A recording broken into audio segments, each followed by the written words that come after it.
NCERT गणित कक्षा 10वीं अध्याय 4 द्विघात समीकरण, जिसकी प्रश्नावली 4.1 का क्वेश्चन 2 दिया है। निम्न स्थितियों को द्विघात समीकरणों के रूप में निरूपित कीजिए। इसका आज हम क्वेश्चन 1 करेंगे। तो देखिए क्वेश्चन 1 दिया है, एक आयताकार भूखंड का क्षेत्रफल 528 मीटर वर्ग है। क्षेत्र की लंबाई मीटरों में चौड़ाई के दुगने से एक अधिक है।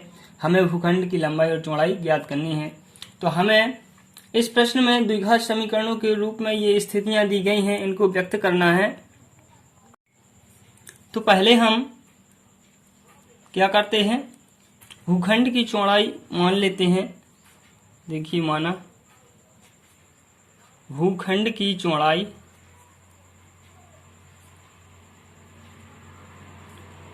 बराबर x मीटर। चौड़ाई हमने x मीटर मान ली, इसलिए लंबाई क्या हो जाएगी, इसलिए भूखंड की लंबाई, क्योंकि प्रश्न में कहा गया है कि जो लंबाई है वह चौड़ाई के दुगने से एक अधिक है। चौड़ाई के दुगने से एक अधिक, तो चौड़ाई का दोगुना क्या होगा, 2x और एक अधिक यानी कि धन 1 मीटर। चौड़ाई x होगी और लंबाई 2x प्लस 1 होगी। अब देखिए प्रश्नानुसार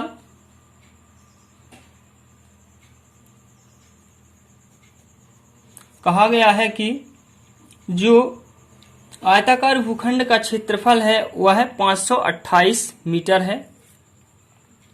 तो यहां हम लिखेंगे कि आयताकार भूखंड का क्षेत्रफल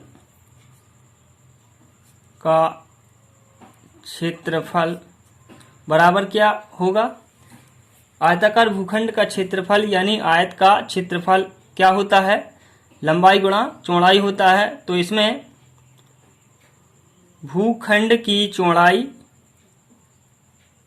गुणा भूखंड की लंबाई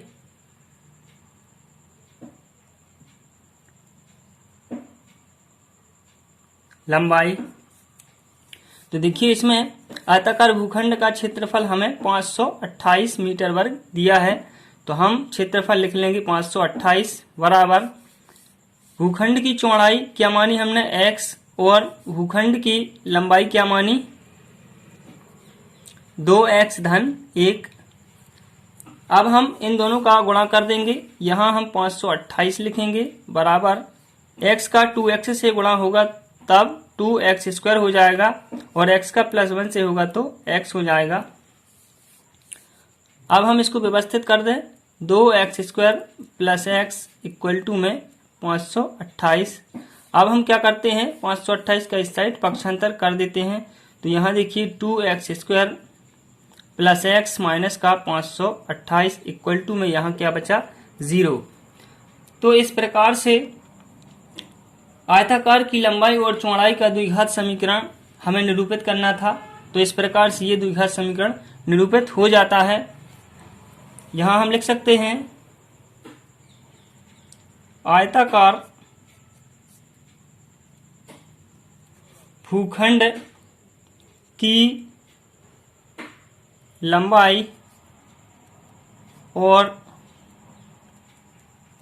चौड़ाई का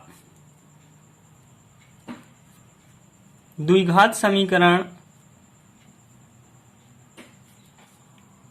2x square plus x minus 528 equal to 0 है। प्रश्न में हमें यहीं तक करना था। अब देखिए यदि हमें भूखंड की लंबाई और चौड़ाई ज्ञात करनी है तब हम क्या करेंगे, तब हम x का मान निकालेंगे इस समीकरण से। अब x का मान निकालने के लिए हमें पता है कि जो द्विघात समीकरण होता है वह ax वर्ग धन bx धन c बराबर 0 होता है। तो इसकी तुलना हम इससे करेंगे। तो देखिए समीकरण 2x वर्ग धन x ऋण 528 बराबर 0 की तुलना ax वर्ग धन bx धन c बराबर 0 से करने पर हमें यहाँ a बराबर क्या मिलेगा। देखिए यहाँ x और यहाँ x, a बराबर 2 हो जाएगा, b बराबर यहाँ 1 हो जाएगा, b के बराबर में 1 हो जाएगा, और c बराबर ऋण 528 हो जाएगा। अब हमें x का मान ज्ञात करना है, तो x बराबर क्या होता है, द्विघात समीकरण में यदि हम x का मान निकालना चाहें तब यहाँ ऋण b plus minus under root b वर्ग ऋण 4ac अपॉन 2a ये होता है। तब हम इसमें a b और c के मान रख देंगे, तब हमें x का मान प्राप्त हो जाएगा। तो देखिए यहाँ b की जगह पर हमने 1 रख दिया प्लस माइनस अंडर रूट, यहाँ b की जगह पर हम 1 रख देंगे तो 1 का वर्ग हो जाएगा ऋण 4, a का मान 2 और c का मान ऋण 528 अपॉन बटे 2, a का मान क्या दिया गया है 2। अब हम इसको सॉल्व कर लेते हैं। तो देखिए यहाँ ऋण 1 प्लस माइनस अंडर रूट 1 का वर्ग 1 होता है। अब 4 का गुणा हम 2 से करेंगे और इन दोनों का जो गुणा आएगा उसका गुणा हम 528 से करेंगे। ऋण और ऋण का गुणा होगा तो यहाँ धन हो जाएगा। अब 4 का गुणा हम 2 से करते हैं तो क्या आ जाएगा, यहाँ 4 दूनी 8 और 8 का गुणा हम 528 से करेंगे तो देखिए 528 गुणा 8 कितना होता है, 8 अठैया 64 हासिल की 6 और 8 दूनी 16 और 6 22 हासिल की 2। अब 8 पंचे 40 और 2 42, यहाँ कितना आ जाएगा 4224 बटे 2 दूनी 4। अब देखिए ये दोनों जुड़ जाएंगे, यहाँ ऋण 1 प्लस माइनस अंडर रूट ये 4225 बटे 4 हो जाएगा। अब हमें इसका वर्गमूल निकालना है। 4225 का वर्गमूल हम निकालेंगे तो देखिए वर्गमूल हम किस प्रकार से निकालते हैं। हम गुणनखंड विधि से यदि 4225 का वर्गमूल निकालें तो इसमें हम 5 से भाग करेंगे तो 5 अट्ठे 40, यहाँ 2 बचेगा तो कितना हो जाएगा 22 हो जाएगा। फिर 5 चौके 20, 4 बार भाग जाएगा, फिर 2 बचा 5 25, फिर 5 से जाएगा 5 एकम 5, यहाँ बचे 3 34 हो जाएंगे, 5 छक्का 30 बचे 4 तब 45 हो जाएंगे, 5 नाम 45, फिर 13 से जाएगा 13 13 169 और 13 एकम 13। अब देखिए यहाँ 5 की एक जोड़ी बनती है और 13 की एक जोड़ी बनती है, तब 5 गुणा 13 इक्वल टू 13 का 5 से गुणा होगा तो 13 पौने 65। तो यहाँ 4225 का वर्गमूल क्या आ जाएगा 65 आ जाएगा। तब हम यहाँ लिखेंगे ऋण 1 प्लस माइनस यहाँ कितना आ गया 65 आ गया, 65 बटे 4। अब हम चूंकि x का मान हमें निकालना है, यहाँ प्लस और माइनस लगा है तो एक बार हम 65 को प्लस में लेंगे और एक बार माइनस में लेंगे। तो देखिए एक बार हम 65 को प्लस में लेते हैं बटे 4, एक बार हम क्या करते हैं माइनस में लेते हैं 65 को बटे 4। तब यहाँ पर 64 बटे 4 हो जाएगा और यहाँ पर ऋण का 66 बटे 4 हो जाएगा। अब इसको काट देते हैं हम, तो देखिए 4 से काटें तो 4 एकम 4, यहाँ कितना बचेगा 2 और 4 छः 24, 4 एकम 4 बचे 2, 4 छः 24, 16 आ गया।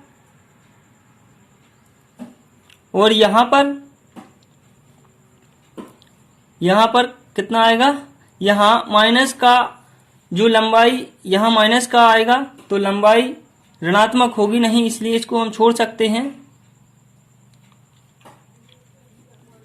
तो देखिए हमने x बराबर एक मान क्या निकाला, x बराबर हमने यहां से 16 निकाल लिया। तब हमारी लंबाई क्या हो गई, भूखंड की लंबाई, भूखंड की लंबाई क्या होगी आपकी 2x + 1 मीटर। यहां हम 2x का मान रखेंगे 16 धन 1, 16 दूनी 32 और 1 33 आ जाएगा यहाँ पर। और भूखंड की चौड़ाई कितनी हो गई 16, तो यहाँ हम लिखेंगे कि भूखंड की चौड़ाई बराबर 16, x मानी थी हमने, तो यहाँ भूखंड की चौड़ाई x बराबर 16। तो हमने भूखंड की चौड़ाई निकाल ली 16 और भूखंड की लंबाई निकाल ली 33। अब देखिए क्या हमारे ये आंसर सही है। ये चेक करने के लिए हमें क्या करना होगा, एक बार फिर से क्वेश्चन को पढ़ना होगा। तो क्वेश्चन में देखिए क्या कहा गया था कि क्षेत्रफल की जो लंबाई है वह चौड़ाई के दुगने से एक अधिक है। तो चौड़ाई हमारी 16 है, 16 का हम दोगुना करेंगे तो 32 और 1 जोड़ेंगे तो 33। अतः हम कह सकते हैं कि हमने जो मान निकाले हैं लंबाई और चौड़ाई ये सही है, क्योंकि इसका आंसर हमें मिल रहा है।